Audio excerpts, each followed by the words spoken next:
مثلهم كمثل الذي استوقد نارا فلما أضاءت ما حوله ذهب الله بنورهم وتركهم في ظلمات لا يبصرون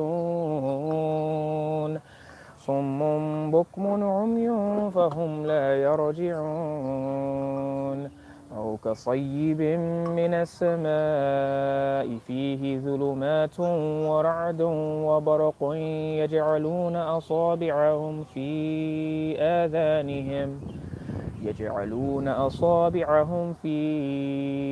آذانهم من الصواعق حذر الموت والله محيط بالكافرين يكاد البرق يخطف أبصارهم كلما أضاء لهم مشوا فيه وإذا أظلم عليهم قاموا ولو شاء الله لذهب بسمعهم وأبصارهم إن الله على كل شيء قدير. Alhamdulillah Rabbil Alameen. This is session number 8.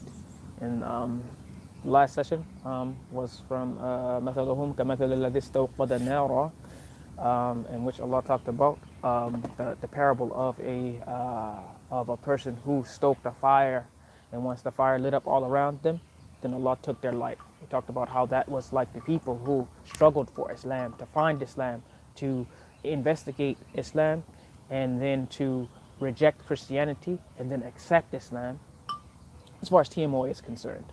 And this is an example of where we saw them were like that, how they stoked the fire of Islam. They had it, then Allah took away their light because of them following deviance and them not using that same diligence and that same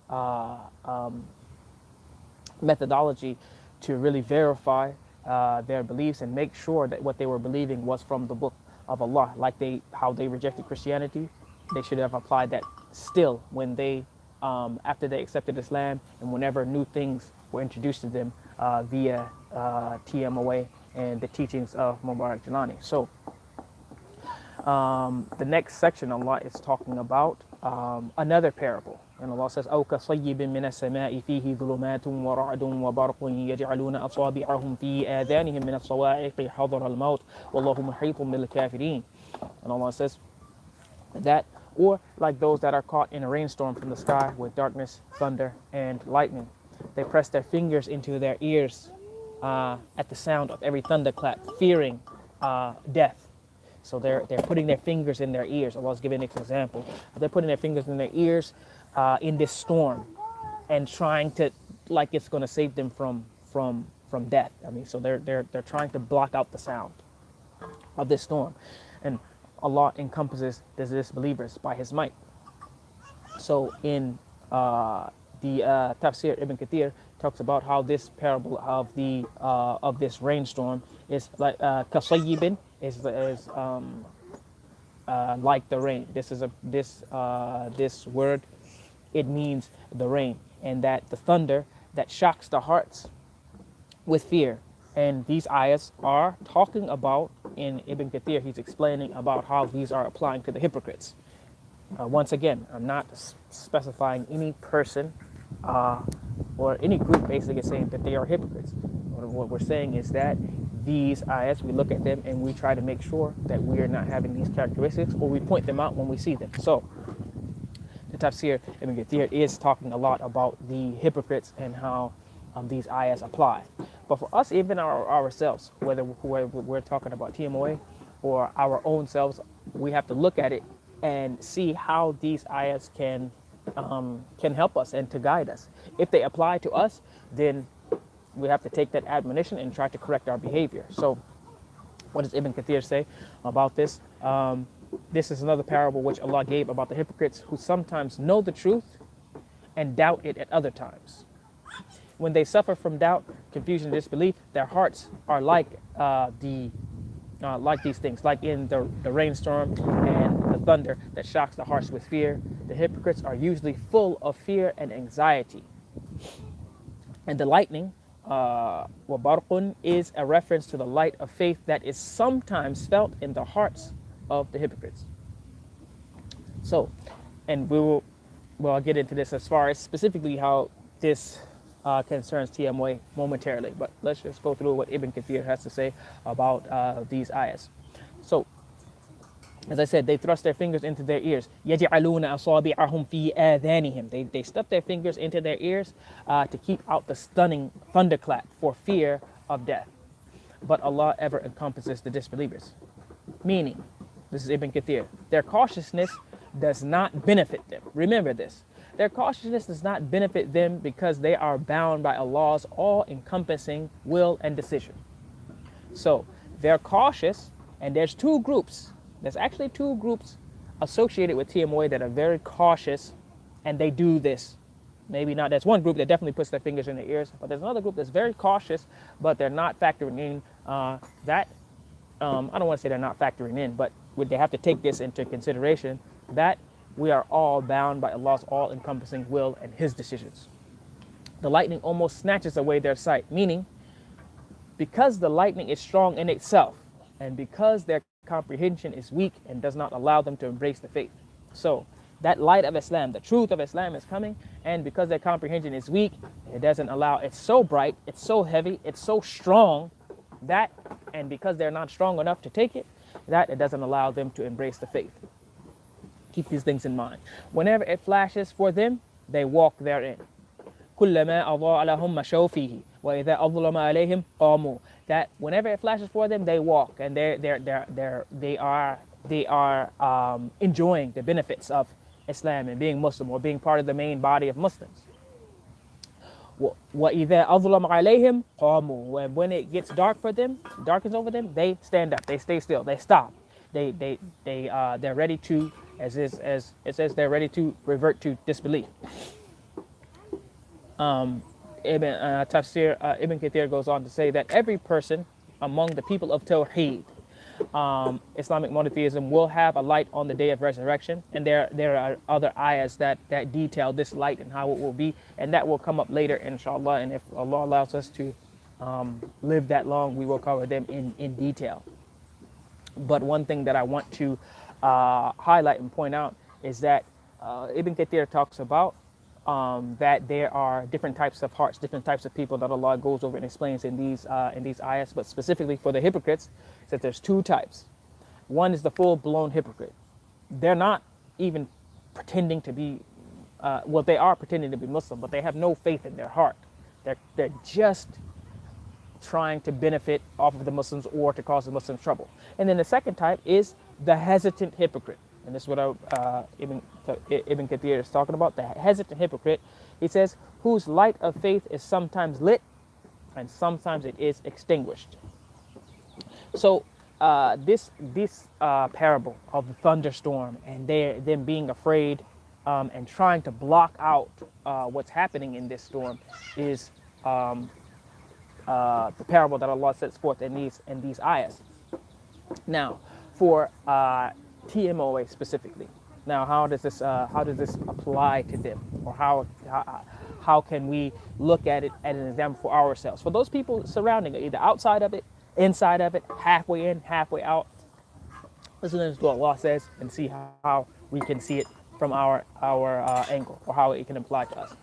What does Allah say? أو كصيب من السماء فيه ظلمات ورعد وبرق يجعلون أصابعهم في آذانهم من الصواعق حذر الموت.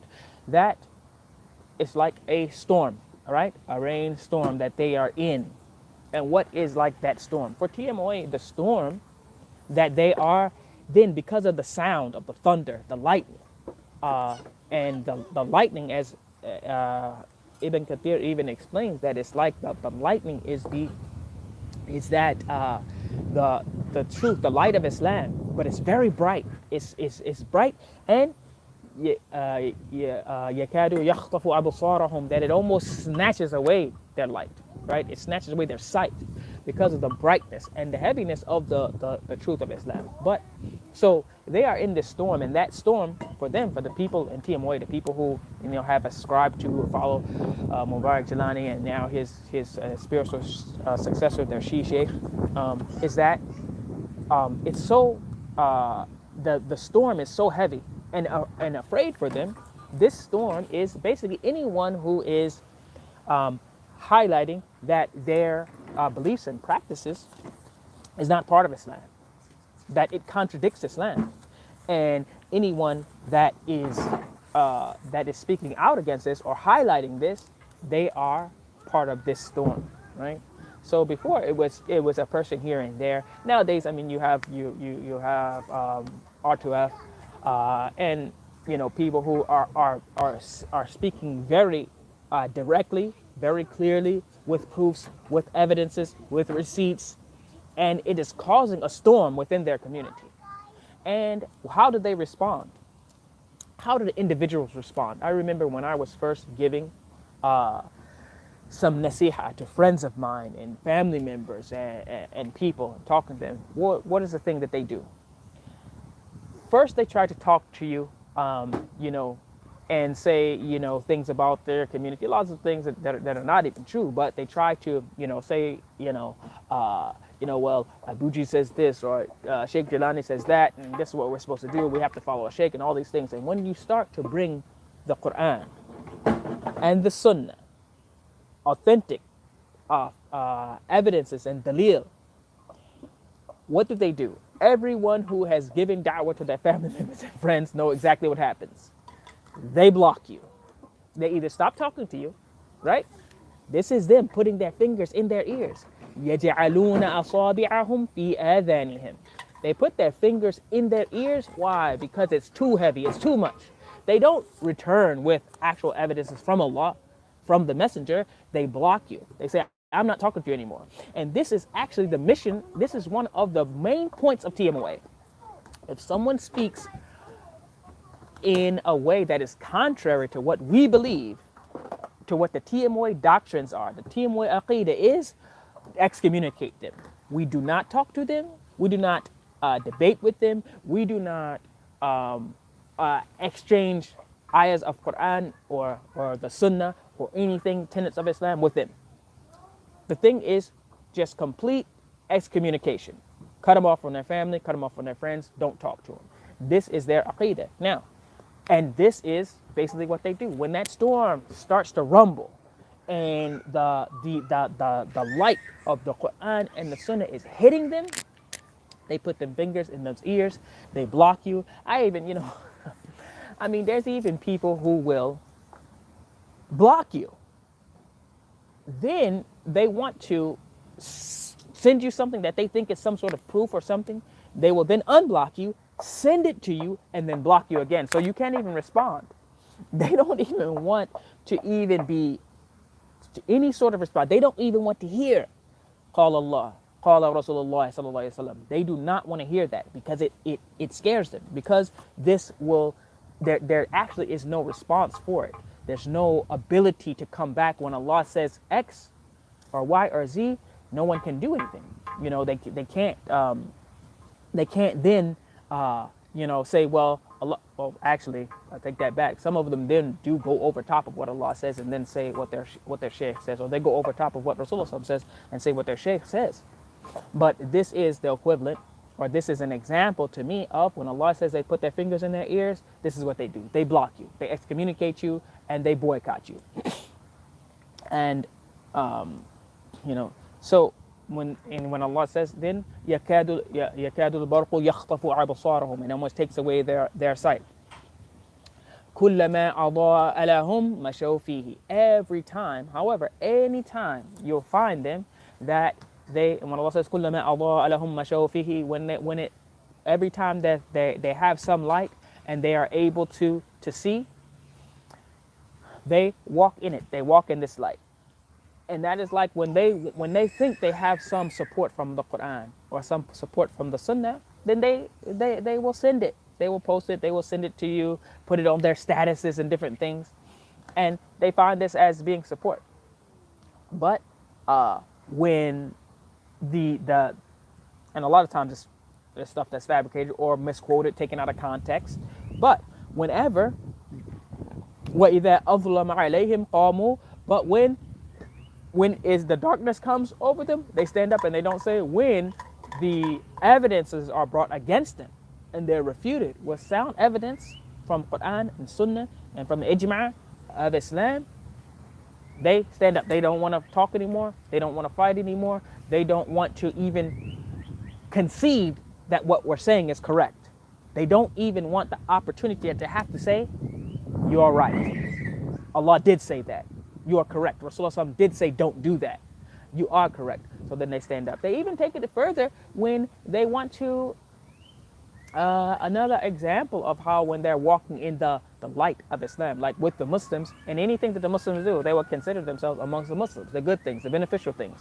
We just talked about how they use their masajid and all these different things. But as soon as, it's those beliefs not matching up with the other Muslims, they step back, they quit, they boycott them. They say they're not actually, real Muslims or whatever. So they do this thing going back and forth, but they are not able to maintain actually staying steadfast on the Quran and the Sunnah. So they waffle back and forth, and whenever it's presented to them, it's so heavy, and the truth hits so hard that the only thing they can do is back away, run, block you, and excommunicate you and boycott you. And this is the thing, them putting their fingers in their ears. What's the next thing? For those who have knowledge.